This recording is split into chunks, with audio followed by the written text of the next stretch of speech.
And I like that lyric. Well, I took some pills. She took the dogs. Oh, it's all gone to hell. That's a hell of a one. She's gone to her mom's. God, dude. And I took up drinking since she took the time to tell me I took the best years of her life. God. Sad. It is sad, Sad man. songs make me happy. Yeah. I wonder if people relate more now to sad.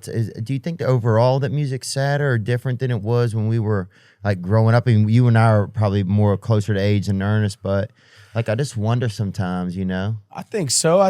Is there more sadder music I think now? there's It's more real, authentic. more vulnerability. Okay, there you go. It was so curated. So music used to be curated. It was the labels were in the power, and they would curate songwriters. They would pick the songs. They would make the artists record the songs. It was a big deal when artists got to start picking their own songs in this town.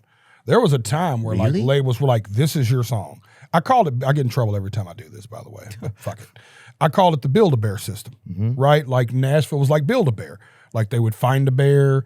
They would put cowboy hat on bear, cowboy boots on bear. They would give bear a song, give bear a guitar, make bear have a band of bears behind bear, put bear on tour, put bear on radio. Yeah, and it was completely like these dudes were like fucking robots. They were Muppets, right? Wow. You know what I mean? For the system and the power. And what we've seen in light of the internet, and I always compare stuff to like other things for connectivity.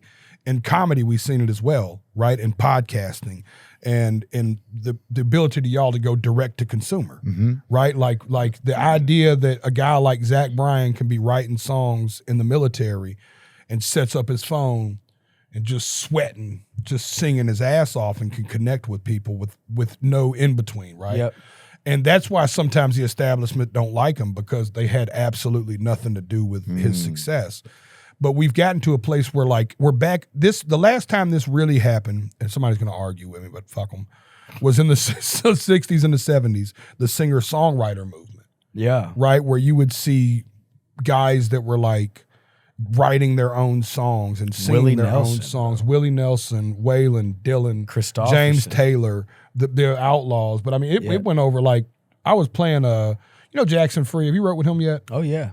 I love that kid. Yeah, I think he's going to be, he's 23. Yeah. In the next 10, 15 years, remember we said this name, Theo. Yeah. This kid's going to have 30, 40 number one. Jackson Free? Jackson Free. Spells it with an X. Yeah. But he didn't realize how deep Dylan's catalog was.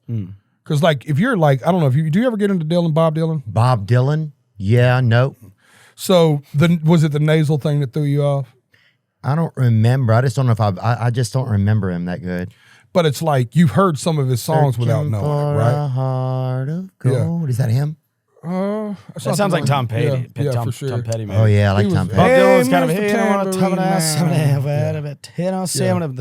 man. I don't know if that did. Yeah, Johnny's in the basement mixing up the medicine. I'm on the page. He was kind of rapping, thinking about the government. Yeah, I think. Oh wow. Yeah. Bob Dylan was kind of rapping. But he also wrote Along the Watchtower. Yes. Right? And Jackson didn't realize this, and I'm playing him all these big records. I'm like, 10 Bob Dylan songs. I could do it for you right now, where you're like, no, I don't. I'm like, I play them, and you're like, oh, fuck, I do know 10 Bob Dylan songs. I just didn't know Bob Dylan wrote them. Yeah. But it was a different era. These guys were like writing their own songs and singing them. And then we went through the 20, 30-year curated space. And now it's like there's a lot of guys that are singing their own stories again. And that's why I think the connectivity's different. And I think the vulnerability shows because it's just men being honest in their music. So it might seem a little sadder, but I think it's just more authentic. Yeah, that's a great answer. Yeah, I agree with that for sure. Jesus Christ, that's a good answer. Thank you.